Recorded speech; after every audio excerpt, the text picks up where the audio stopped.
Halo Sobat Trivia, salam sejahtera dan sehat selalu buat kalian semua.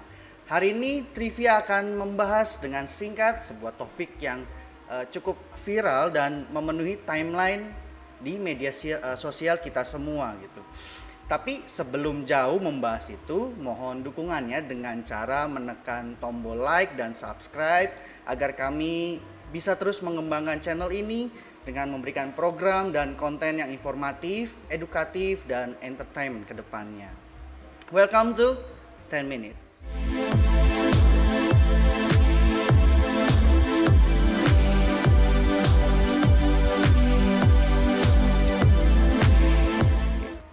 Kali ini kita kedatangan tamu yang kece, masih muda, energik, dan pastinya sangat berkompeten dalam membahas fenomena-fenomena yang akan kita bahas ke depannya dan yang akan kita kulik selama 10 menit ke depan.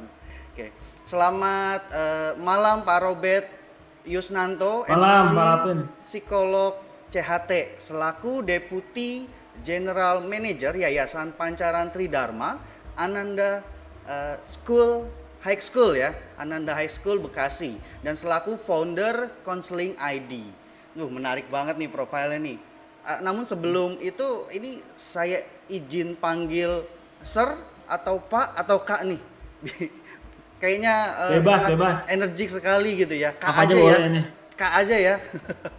Kak Ya, Robert boleh. ya, kayaknya sangat energik, Ya, Kak muda Robert. gitu. Memberikan vibe positif. Kak Robert gitu ya, asik ya. Boleh. Oke.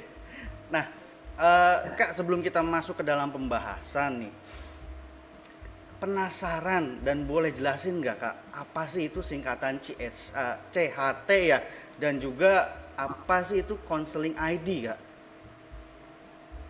Iya, jadi kalau CHT itu sendiri adalah gelar non-akademik sebenarnya. Jadi yang diberikan oleh suatu lembaga resmi untuk orang-orang yang mengikuti sebuah program pelatihan. Nah, khususnya kalau yang saya miliki ini adalah terkait dengan hipnoterapi gitu. Jadi itu adalah gelar non-akademik yang diberikan untuk orang yang memiliki sertifikasi untuk praktek hipnoterapi. Seperti itulah kurang lebih.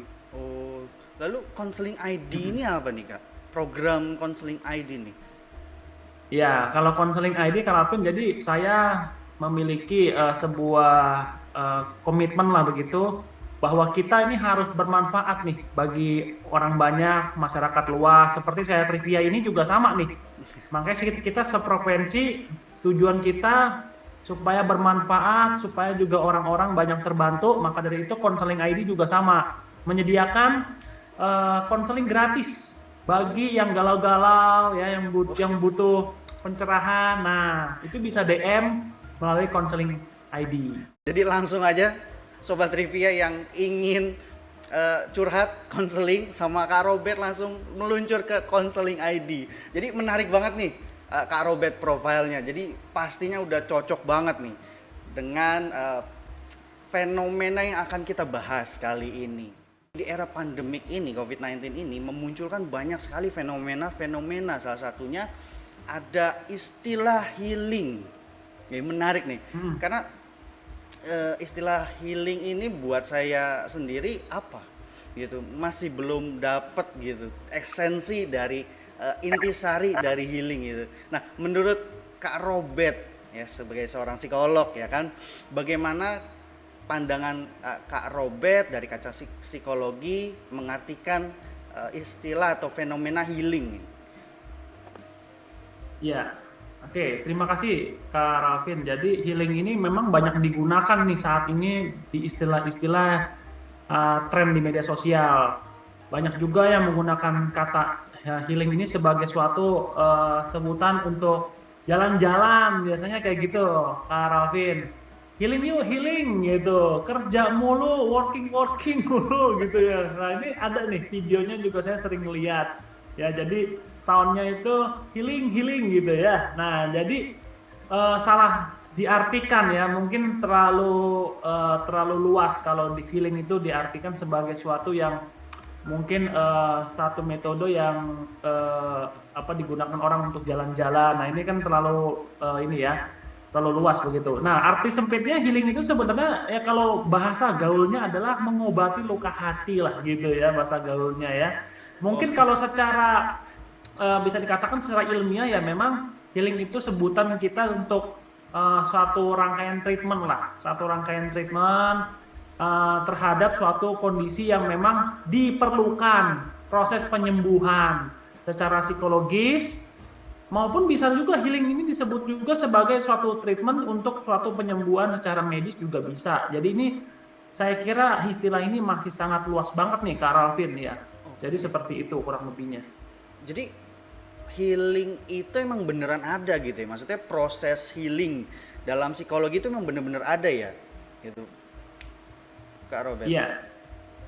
Nah, jadi kalau untuk healing itu sendiri sebenarnya kalau saya melihat fenomenanya lebih ke bahasa gaul sih Kak Ralvin ya. Jadi kalau kita di dunia psikologi itu nyebutnya treatment atau juga intervensi psikologis tertentu gitu ya. Nah, itu yang biasanya kita gunakan bahasanya gitu ya. Tapi istilah healing ini juga nggak masalah juga sih ya, asal tidak diartikan dengan suatu proses jalan-jalan. Nah, jalan-jalan disebutnya healing ya belum tentu. Jalan-jalan bisa ngobatin luka batin gitu ya, belum tentu. Belum tentu Orang sembuh ya. jalan-jalan bisa stresnya hilang. Lah balik ke tempat kerja dia stres lagi, balik ke kuliah dia stres lagi. Ketemu lihat mantan, lah luka hati lagi gitu. Jadi healingnya nggak mempan gitu ya. Kurang Berarti lebih gitu. berarti healing itu perlu ada perlu treatment khusus ya, Bang. Jadi nggak cuman Betul. sekedar kita merasa butuh jalan-jalan lalu kita posting dan itu diartikan sebagai healing, nggak sampai nggak cuma hanya sekedar itu ya kan, bahwa ada treatment-treatment atau proses-proses khusus, bener Kak Robert? Berarti istilah healing yang beredar sekarang ini sebenarnya cuma latah netizen ya? Atau bisa dibilang seperti itu? Gimana Betul. tuh, Kak Robert?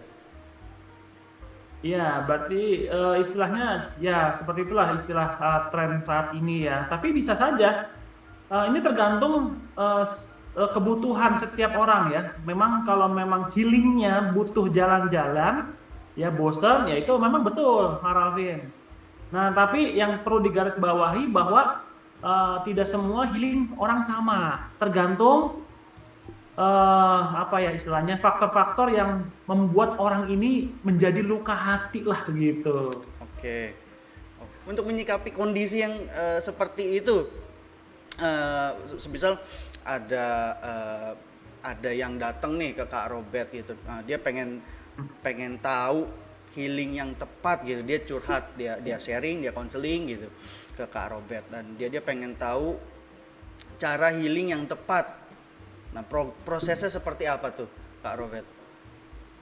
Ya, oke. Biasanya setiap orang itu berbeda-beda nih, Kak Rafin. Jadi ini tergantung bagaimana seorang psikolog itu mengobservasi si kliennya.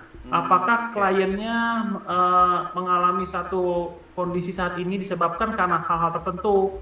Apakah karena di rumah, atau mungkin karena di tempat kerja, atau mungkin karena di sekolah, atau mungkin karena di tempat kuliah? Atau kenapa orang ini diam saja, padahal awalnya dia itu orang yang cerewet, misalkan seperti itu. Nah, sebabnya nih harus tahu dulu. Jadi seorang psikolog itu harus bisa mampu mengungkap, mengobservasi apa penyebabnya. Nah, sehingga nanti ketika diketahui, oh ternyata penyebabnya ini. Nah, seorang psikolog nanti akan membuat satu konsep lah supaya orang ini keluar dari permasalahan itu atau menyelesaikan permasalahan itu, kemudian merecovery kondisi psikologis seseorang itu. Nah, sehingga nanti Oke. akar permasalahannya selesai, kemudian orangnya direcovery lagi secara psikologis. Nah, Oke. kemudian diberikan suatu motivasi untuk bisa nanti ke depannya lebih positif lagi. Seperti itu kurang lebih. Oke, banyak prosesnya ya, jadi bukan cuma sekedar jalan-jalan selesai. Oke, banyak prosesnya dan Iya, itu harus ada pembimbingan yang benar ya, Kak Robert ya. benar. Buat sobat trivia yang mungkin pengen curhat lebih dalam gitu, langsung aja meluncur ke Instagramnya untuk bertanya seputar psikolog dan kejiwaan lainnya. Dan juga teman-teman bisa banget tulis di komentar untuk bertanya, membahas topik lain yang sedang viral di media sosial. Oke, Kak Robert, terima kasih banyak atas partisipasinya. Terima kasih. Sampai jumpa Sobat Trivia di program-program selanjutnya. Tetap sehat, tetap semangat, dan terus tetap terapkan protokol kesehatan dimanapun kalian berada. Oke.